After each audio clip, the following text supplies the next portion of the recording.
이 바이오 큐브를 전하는 방법 중에 팩트 있는 질문을 저는 합니다. 저 시간이 지나가면서 이게 파악이 되더라고요. 왜? 3년 하다 보니까 와, 이게 가만 보니까 원인을 해결하네. 한번 볼게요. 뭔가 일어났다라는 것은 근본적인 원인이 있다는 겁니다. 근데 지금 우리가 알고 있는 대전의학은, 현대의학은 원인을 잡는 게 아니라 증상을 잡아요. 그래서 지금 대부분이 조금 현명하신 분들은, 전문가들은 기능의학이라는 표현을 씁니다. 기능의학은 뭘 말하느냐? 현대의학 플러스 대체의학입니다. 대체의학입니다.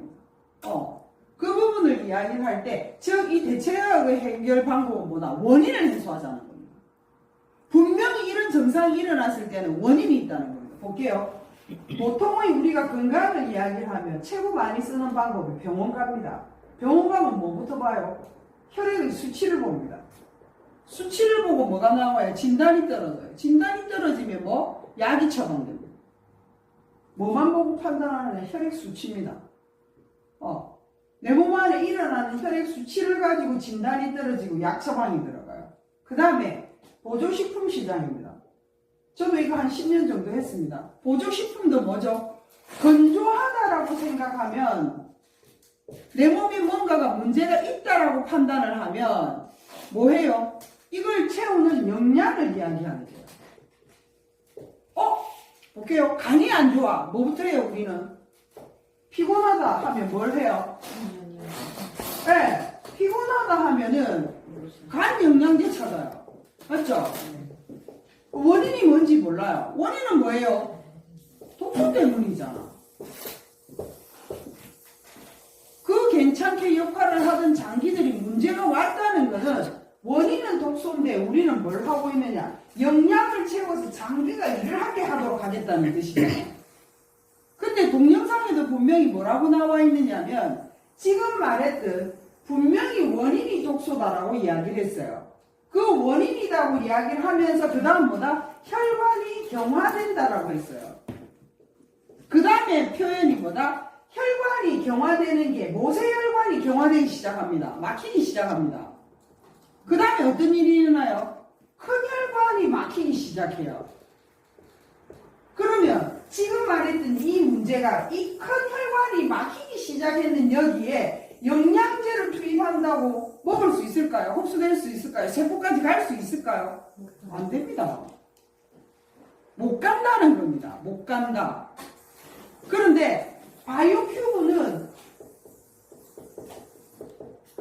원인이 되는 독소, 석회, 염증을 어떻게 몸 밖으로 완전히 빼죠. 어디? 신장으로 85%, 땀으로 15%.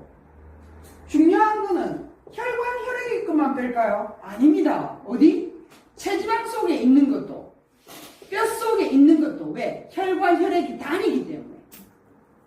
여기 있는 것까지 어떻게? 몸 밖으로 완전히 빼는 배독이라는 겁니다. 그럼 지금 이야기하는 증상이 포커스가 되는 게 아니라 어디에 포커스가 된다? 원인을 해결한다는 겁니다. 그러면 예를 들어서 내가 뭔가가 피곤하다, 또는 어깨가 아프다, 두통이 일어난다, 문제가 있다. 뭘 해야 되느냐? 원인 해결부터 해야 된다. 원인 해결을 하시고 영양제를 채우듯이, 아니면 자연 음식을 먹든 해야 어디로 가요? 세포로 들어간다는 겁니다. 그걸 하지 않고 디톡스라는 개념이 있습니다. 시중에. 디톡스라는 건 독소를 없앴는데 어디로 없앴느냐는 거죠.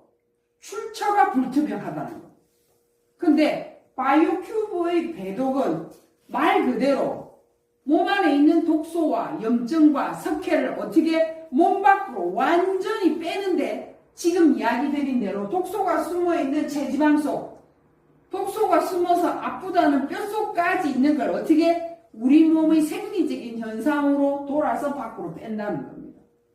그래서 바이오큐브는 원인을 해소한다. 어느 걸 선택하실 거냐는 거죠. 요게 지금 제가 드리는 첫 번째 팩트고요. 두 번째가 있습니다. 제가 공부한 것 중에 하나인데요. 보통 현대의학에서 비가역이라는 표현을 씁니다. 이거 찾아보시면은 비가역은 뭐다? 원래대로 돌아가지 못한답니다. 못 돌아간다는 겁니다. 그건 어떤 걸 보고 말을 하느냐 하면은요, 섬유화. 다 물하고 연관됩니다. 섬유화가 됐다는 건 물이 없다는 뜻입니다. 이미. 병화. 물 없는 시간이 엄청나게 흘러버리니까 물이 못 가니까 혈액이 못 흘러가니까 경화가 된다는 겁니다. 또 하나 더 있어요. 염증이 많으면 결국 뭐가 된다? 괴사가 된다는 겁니다. 이거를 뭐라고 하느냐? 현대의학에서는 비가역이라고 합니다. 비가역. 원래대로 못 돌아간다. 그럼 한번 여쭤볼게요. 봐보시면 섬유화가 된다, 경화가 된다. 답이 없어요. 그래도 병원에서도 투석 아니면 이식이라고 말해요. 근데 저희는 뭐가 있느냐? D150 플러스. D150 플러스는 방금 이야기했던 돌에 들어가 있는 지페노사이드 석회를 녹인다. 요산을 녹인다. 두 번째, 괴사. 염증이 과도하면은 혈관이 막혀버리고 썩기 시작합니다. 그건 잘라야 돼요. 근데 아시죠? 뭐가 있냐? 염증 해결하는 방법, 해소하는 방법. W119 플러스 20가지 하나도 아닙니다. 하나하나를 전체 쪼개봐도 퍼펙트한 염증 해소 제품인데 여기에 20가지가 들어갔어요.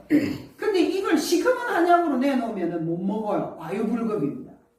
못 먹어요. 그런데 얼마나 지혜로운지 독성 다 빼고 핵심적인 성분만 들어가는 한약의 탕약 방법이 정류기법이라는 거예요. 그러니까 독성 다 빠졌죠. 부작용이 1도 없댔잖아요. 근데 이야기 드렸던 염증만 잡는 성분만 들어가 있다 보니까 저는 이걸 사랑이라고 표현하는 이유가 통증 잡혀요. 보통은 일반적인 통증 잡는 방법은 중추신경을 마비시켜서 염증은 그대로 있는 상태에서 통증을 못 느끼게 할 뿐이에요. 즉 무슨 말이냐? 근본적인 원인이 되는 염증은 해소된 게 아니라는 겁니다. 약기운이 떨어지면 다시 아파요. 근데 내 몸의 면역 때문에 다시 없어졌다가 다시 또 쓰고 하는데 지금 말하는 W119는 염증을 아예 그냥 밖으로 빼버리는 거예요. 치유가 가능하다라고 말씀드리는 겁니다. 그래서 이 두 가지만 들어도 지금까지 알고 계셨던 건강 트렌드 시장을 획기적인 혁명으로 만들 수밖에 없다라는 겁니다. 근데 뭐예요? 정류기법이라고. 독성이 1도 없다. 저 4살짜리 손녀도 먹고 있어요. 말 그대로 1000년 100%다. 그래서 우리가 인위적인 가공이 영양제 만들 때 들어가는 부영제가 필요 없다. 이런 부분으로 갈 때 장기적인 오래 보관을 하기 위해서 그런 부영제가 들어가는데 저희들은 그런 거 자체가 없다라는 이야기입니다. 그래서 요 비가역이라는 것과 원인을 해소한다라는 부분은 여기까지 말씀드리도록 하겠습니다. 감사합니다. 잘 들으셨죠?